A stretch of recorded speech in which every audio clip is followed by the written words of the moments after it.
안녕하세요. 오늘은 현상학적 설교 13번째 시간으로 현상학적 설교를 어떻게 준비하느냐 하는 과정에 대해서 말씀을 드리겠습니다.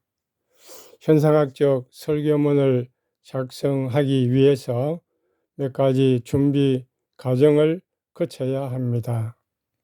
현상학은 경험과 현상에 주목해서 이것을 탐구하는 해석학적인 그런 방법인데, 이것을 설교문을 작성하기 위해서는 이 본문에 주어진 그 텍스트를 탐구하는 그 과정에 철학적인 그런 이해와 깊은 분석이 필요하다고 하는 사실입니다. 그렇기 때문에 현상학적인 설교를 하기 위해서는 먼저 성경 텍스트 그 자체를 탐구해야 됩니다.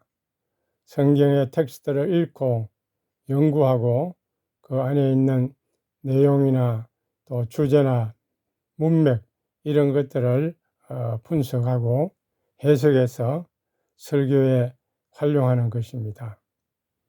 그래서 먼저 현상학적인 설교 준비를 위해서는 기도와 영적인 준비가 필요합니다. 먼저 기도를 통해서 이 하나님 말씀을 잘 이해할 수 있도록 지혜를 달라고, 계시의 영을 부어 달라고 그렇게 하나님께 초청하는 기도가 필요한 것입니다. 하나님이 주시는 그 영적인 지혜와 통찰력을 가지고 이 성경을 잘 이해할 수가 있는 것입니다. 기도할 때 우리가 설교를 준비하기 위해서 기도하지만은 또 성경 내용을 분석하고 해석하고 하는 가운데서도 하나님 말씀을 깨달으면 감사 기도를 드릴 수가 있고, 또 이것을 성도들에게 잘 가르칠 수 있는 그런 적용할 수 있는 지혜를 달라고 도움을 구할 수도 있습니다. 또 성경 구절이 어려운 구절이 나오면 그것을 깨달을 수 있는 지혜를 달라고 기도할 수가 있을 것입니다. 그래서 먼저 성경 내용을 읽기 전에 기도하고 하나님의 도움을 요청하는 기도로 시작할 수 있습니다. 그 다음에는 이제 성경 본문을 이제 읽는 것이죠. 성경을 통독하는 것입니다. 전체적인 내용을 그렇게 읽어 나감으로써 그 성경의 맥락과 흐름을 이해할 수가 있을 것입니다.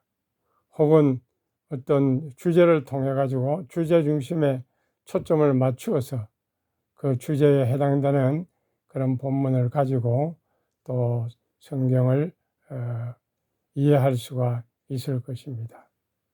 성경을 통독하고 읽은 다음에는 또 기도하면서 묵상하면서 하나님 앞에 마음을 이제는 드리고 그 하나님 말씀 가운데서 깨달은 바를 깊이 새기고 또 잘 이해할 수 있는 영감을 달라고 그렇게 기도할 수가 있습니다.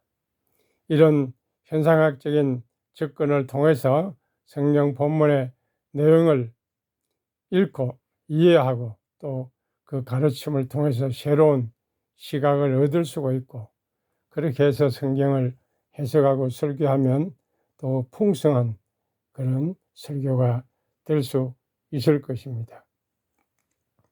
그 다음에 세 번째로 텍스트와 문맥을 이해해야 됩니다. 현상학은 경험의 본질을 탐구해서 사물이나 사건의 실제 그 현상을 관찰하고 분석하는 철학적인 접근 방법입니다. 현상학적인 설교는 텍스트를 관찰하고 성경이 말하는 그 내용, 현상을 탐구하고 분석하는 작업이라고 할 수 있을 것입니다. 그래서 텍스트 그 자체의 문맥, 텍스트가 담고 있는 문장이나 단락이나 장이나 전체 이런 구성을 이해하는 것입니다. 성경은 구분이 안 되어 있지만은 이야기 속에는 또 단락이 있습니다. 단락은 문맥을 형성하는 요소인데 그 단락도 잘 살펴보면 거기에 특정한 주제나 아이디어가 포함되어 있을 수가 있습니다.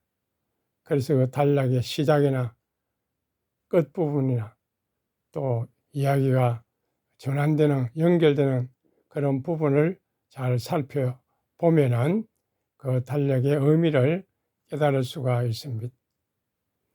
또 이 단락이 모여서 이제 하나의 문장과 장으로 형성되어 있는데 전체적인 그 장의 주제나 아이디어 이런 것들을 이제 파악할 수가 있습니다. 그 장의 시작과 끝부분 어떻게 끝을 맺고 있는가 이런 것들을 통해서도 그 내용을 파악할 수가 있습니다. 마지막 전체적인 그 성경 구절과 문맥을 이해하고 이제는 그 내용을 파악한 다음에 그 본문의 주제를 이해할 수가 있고 또 목적을 이해할 수 있고 하나님의 의도를 이해할 수가 있는 것입니다.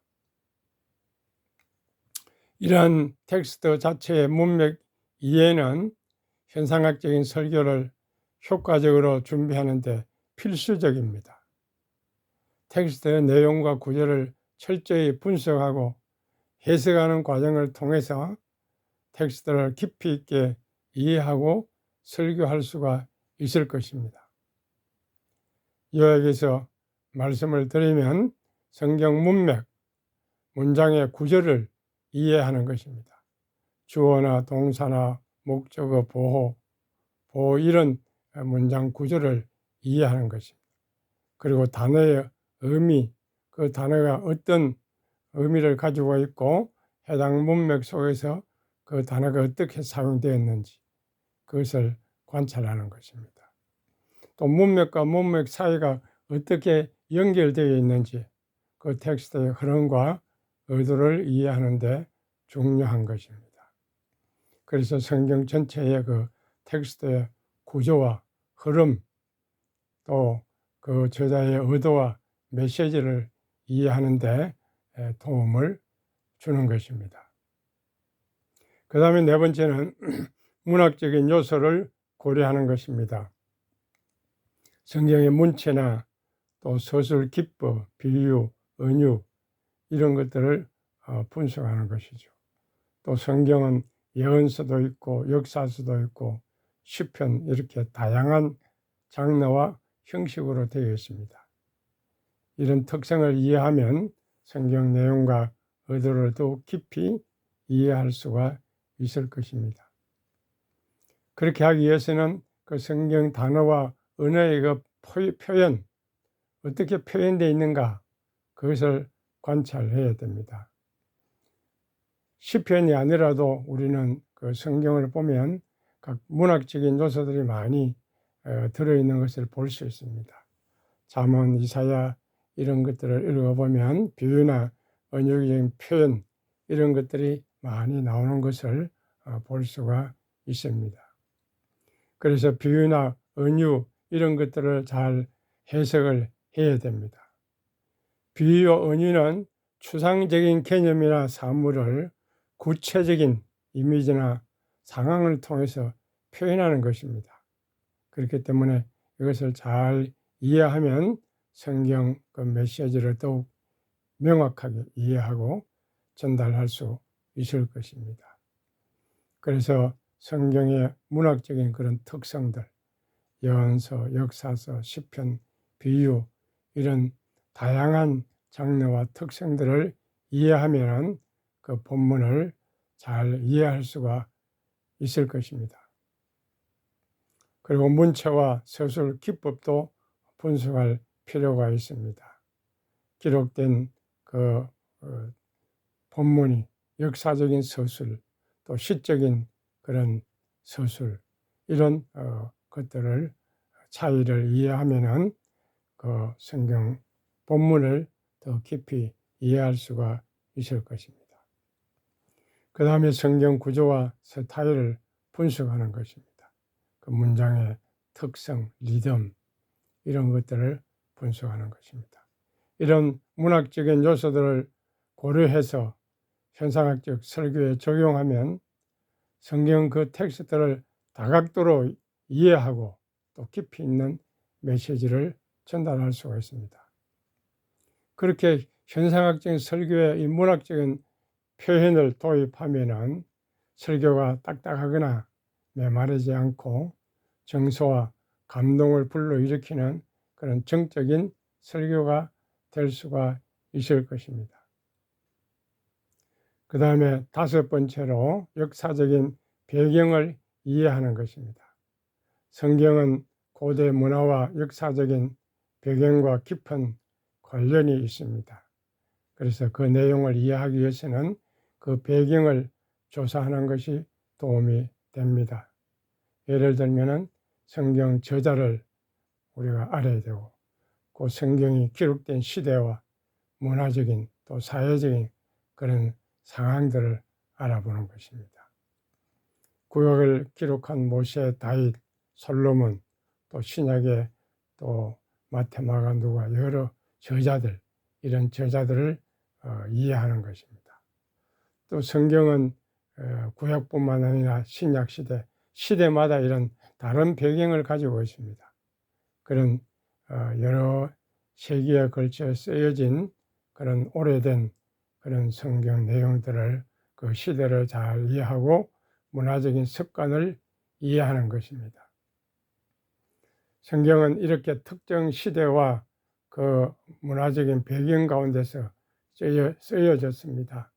이스라엘 백성들이 애굽의 포로 시대, 또 이스라엘 왕국 시대, 바벨론 포로 시대, 로마 제국이 지배하는 그런 사회적인 상황들이 성경에 묘사되어 있습니다. 또 고대의 풍습과 그런 문화적인 배경, 희생제도나 음식 규정이나 결혼 간섭 이런 것들을 우리는 성경에서 이해할 수가 있습니다. 이런 것들을 파악하기 위해서 우리는 여러 참고 문헌들을 이제 살펴볼 수가 있습니다. 고대 역사나 고고학이나 중동의 역사나 종교, 사회, 문화 이런 것들을 살펴볼 수 있고 성경 주석을 보면 대개 이런 것들이 나와 있고 또 없는 것들은 성경 백과 사전 이런 것들을 참고해 볼 수가 있습니다. 그 다음에 신학적인 고찰을 하는 것입니다. 현상학적인 설교는 성경 텍스트를 기반으로 해서 이것을 신학적인 관점에서 이해하고 고찰하는 방식입니다. 단지 그 본문의 문맥이나 역사적인 그런 맥락에서만 이해하는 것이 아니라 신학적인 관점에서 더 깊게 이해하고 고찰하는 그런 과정을 말하는 것입니다. 성경 텍스트를 분석하는 데 그치지 않고 성경이 전달하는 신앙의 원리, 가르침, 신앙생활의 의미 이런 것들을 더 깊게 이해하고 또 설교하는 것입니다. 따라서 현상학적인 설교는 먼저 성경 텍스트를 깊이 있게 연구하고 이해하는 과정이 필요한 것입니다. 성경의 장르와 문학적인 배경을 이해하고 또 그 안에 들어있는 신앙과 관련된 가르침 이런 것들을 이제는 발견하는 것입니다. 그래서 이 성경 본문의 이해를 통해서 신앙의 원리나 가르침 이런 것들을 이제는 발견해서 그것을 이제 설교하는 것입니다. 그래서 현상학적인 설교는 이런 성경 본문의 의미를 깊이 있게 이해하고 또 그것을 실천할 수 있도록 도와주는 것이 목표입니다. 성경 텍스트 내용을 신앙생활에 어떻게 성도들이 그것을 실천할 수 있는지 개개인의 삶에 적용할 수 있도록 그것을 설교하는 것입니다. 그래서 현상학적인 설교는 단순히 성경을 가르침을 넘어서 그 가르침이 믿음의 근간으로서 어떻게 현실적인 삶에 뿌리를 내릴 수 있는지를 강조하는 것입니다. 그래서 현상학적인 설교는 신앙의 원리와 가르침을 현대적인 맥락에서 다시 그것을 해석하고 그 교리를 현대인들에게 이해할 수 있도록 설교하고 수행할 수 있도록 전하고, 그래서 각자가 그 말씀의 가르침을 실천할 수 있는 지혜를 얻을 수 있도록 해야 하는 것입니다. 따라서 현상학적인 설교는 성경 텍스트를 기반으로 하면서도 신학적인 관점에서 이것을 이해하고 고찰하는 방법입니다. 신앙의 원리와 가르침을 깊이 있게 이해하고 그것을 신앙생활에 적용할 수 있도록 돕는 것이 현상학적 설교의 목적입니다. 7번째는 하나님의 의도와 계획을 이해하는 것입니다. 성경은 신약과 구약으로 구성되어 있는데 거기는 하나님의 뜻과 의도와 계획이 들어있는 것입니다. 현상학적인 관점에서 성경을 다룬다는 것은 성경 안에 있는 그 문장과 이야기를 통해서 하나님의 의도를 직접 발견하고자 하는 것입니다. 성경 속에 담긴 가시적인 현상 뒤에 숨어 있는 하나님의 말씀, 성경의 본질을 이해하는 것입니다. 우리에게 보여주고 있는 그 가시적인 현상은 성경 본문, 내용, 텍스트요, 또 문맥입니다. 이런 것들을 관찰함으로써 우리는 그 텍스트의 의미, 본질적인 그 현상을 이제는 이해할 수가 있는 것입니다. 그래서 이것을 하나님의 말씀으로 우리는 받아서 가르치는 것입니다. 거기에는 신앙 생활에 필요한 모든 것, 하나님의 구원 계획, 이런 것들이 다 들어갈 수가 있겠죠. 그래서 성경을 현상학적인 관점에서 이해한다는 것은 성경 텍스트와 문맥을 통해서 가시적인 그 현상을 탐구하고 그 안에 내재된 본질적인 현상을 이해하려고 노력하는 것을 말하는 것입니다. 성경 텍스트를 통해 보여지고 있는 그 가시적인 현상을 넘어서 그 안에 담긴 신앙적인 내용과 인간관계, 하나님의 계획, 의도, 이런 것들을 깊이 이해하는 것이 목적입니다. 이런 관점에서 성경을 다루면 성경은 단지 그 종교적인 텍스트를 넘어서 그 안에 담긴 하나님의 놀라운 그런 비밀들과 계획들을 우리는 발견할 수가 있을 것입니다. 그 다음에 8번째는 주제 찾기입니다. 성경에 나타나 있는 텍스트의 핵심 아이디어, 중심 주제를 식별하는 것입니다. 이것은 중요한 단어나 키워드 이런 것들을 찾아보면 됩니다. 그 반복으로 나오는 그런 단어나 또는 중요한 키워드, 그런 주제를 말하는 것입니다.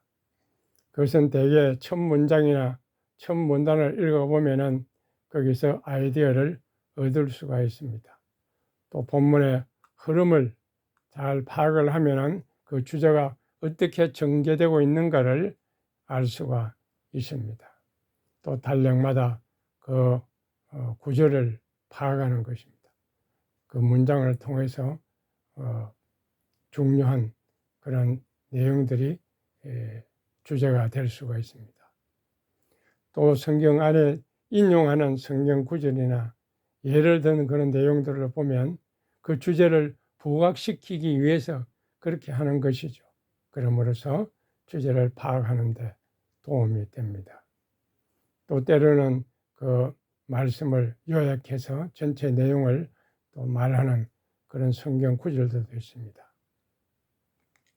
이런 주제를 찾는 것은 텍스트를 이해하는 첫걸음이요, 또 설교문 작성을 위해서 첫걸음이라고 할 수가 있을 것입니다. 그 외에 우리는 성경 주석이나 사진이나 역사적인 자료들을 활용할 수가 있습니다. 또 다양한 성경 번역본들을 비교해서 그 원문의 뉘앙스들을 이해하려고 노력해야 할 것입니다. 이런 여러 방법들을 종합적으로 성경을 탐구해 나가면 현상학적인 설교를 준비하는 데 도움을 줄 수가 있을 것입니다. 성경을 깊게 탐구하고 이해하는 과정에서 우리 각자가 자신만의 그 방법을 발견하고 성경 내용을 깊이 있게 이해하고 적용해서 성경 준비를 잘 할 수 있을 것입니다. 오늘 여기까지 말씀드렸습니다. 감사합니다.